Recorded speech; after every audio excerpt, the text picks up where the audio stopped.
Dennis. Before I begin, I want to share another piece of my portfolio of expertise. When I retired from the University of Colorado at Boulder, I could have moved anywhere I wanted to move. And where I chose to move was right on top of the likely epicenter of the next great Southern California earthquake. So you might want to take what I have to say with a slight grain of salt.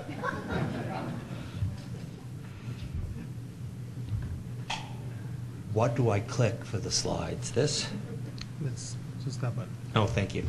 All right, Kate asked me to make two presentations to you today.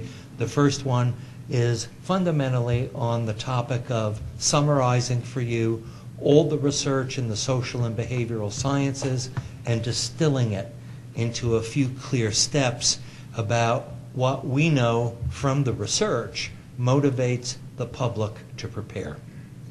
I didn't work on this alone. I worked on it with a colleague at UCLA, Linda Bork, a couple of her graduate students, both of whom now have PhDs and are working at other California universities. And the purpose of this presentation is to focus on the human element of earthquakes. It's about the character of human beings and how to motivate them to get ready. And then, based on that evidence, to share with you a toolkit for increasing public readiness informed by research questions and findings.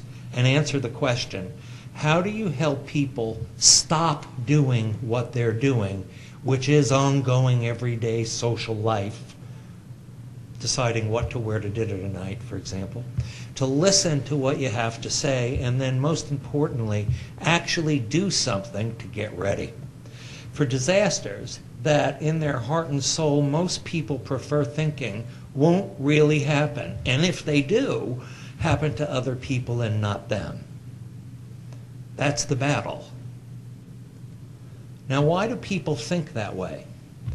People think that way because most human beings don't perceive risk. Most human beings don't perceive the risk to high consequence, low probability events. Most human beings go through life actually thinking they're safe. Safe from nature's fury and from other disaster sources. And the empirical world shows them that they're right most of the time. I want to discuss two basic definitions before I go any further. The first is, what is readiness? Public readiness means different things to different people. And a clear definition of it is important because it frames the public actions that we all want to influence. Public readiness is a whole lot more than 72 hours worth of water, some flashlights, batteries, canned food, and now duct tape. Public readiness actually fits into 7 categories. Why? Because we said so. The first category is learning how to get ready. And that's finding out what it is you might consider doing. What to do before, during, and after an event to stay safe and more. The second is planning what to do. Having a household disaster plan and a lot more. The third is training and practicing, learning first aid and other things, as an example. The fourth is, and this is the first time you spend money, organizing supplies and equipment, stockpiling enough of what you'll need and more. The fifth is securing the contents of your buildings, very important for earthquakes. Some called it mitigation once, perhaps we will again, which is attaching heavy furniture to the walls and more. Another is protecting your building structure, evaluating the safety of your home and other activities. And last is safeguarding your finances. One of the biggest hazards for earthquakes is going broke. It looks like this. Starting at the bottom, the higher you go up in that pyramid, the more costly things are. And I'd like to point out that many of the things that people can do to get ready are free. And many people have already done some of those things, whether or not they think it has anything to do with being prepared for earthquakes. Second, what is readiness information or public education? It includes many different things. To some people, it's brochures, internet sites, television and radio spots, school coloring books, grocery bag messages, museum displays, refrigerator magnets, particularly if you're in the Radiological Emergency Preparedness Program, school, workplace, and neighborhood activities, and it can be one-shot information events or long-lived campaigns, different information from different organizations, or it could mean a coordinated campaign across organizations, and as you all well know, a whole lot more. What's the research basis? The research publications that exist are on how information and other factors motivate the public to take action. That topic has been studied in your country by some of your social and behavioral sciences for over half a century.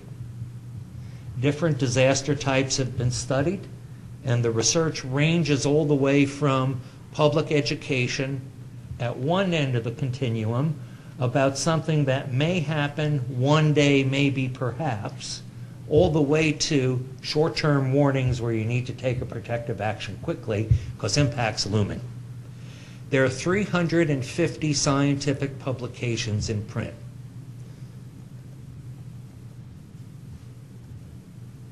And those 350 publications are available to you free of charge in an annotated bibliography. 1 page per publication, that's the site you go to, and you can click on it, and there's a paragraph that describes what the research was about, what the hazard was that was studied, and what the hypotheses were that the researchers concluded were supported by the data they had. However, I want you to note one thing about social science research. Oh, by the way, I didn't do all that work. I had my graduate students do it. Don't read any one of them and think that's knowledge. That's not knowledge. That's a finding. Knowledge in the social sciences comes when you've read all the publications and can think about what they all have to say and how they speak to you. I'm clicking buttons when I shouldn't. And I also want to point out that if you do go to that research base, all research is not good research. It's not all the same. Some of it stinks. Good research does not begin out of cold, thin air because you got funded to do a project on a particular topic and you made up questions. You read everything that everybody who did anything before you has ever published. So in other words, if you were my student, you wanted to research this topic, you'd have 350 things to read. I'll see you in 6 months. It's also based on probability samples. That means you have a basis for generalizing to a big population of people from a small subset that you studied. And you use something called multivariate analysis. What that means is if you find out that A is correlated with B, you don't make recommendations to people who are educating the public based on that. It could be wrong. Why? You're not controlling for other factors that could have an impact on that relationship. So you have to use sophisticated analysis techniques. And never, ever, ever, ever, ever do you ask people to speculate why they did something. Because then you just get their speculation. Now think about it. Our nation has had departments of psychology and sociology on our university campuses for 1 century, 100 years.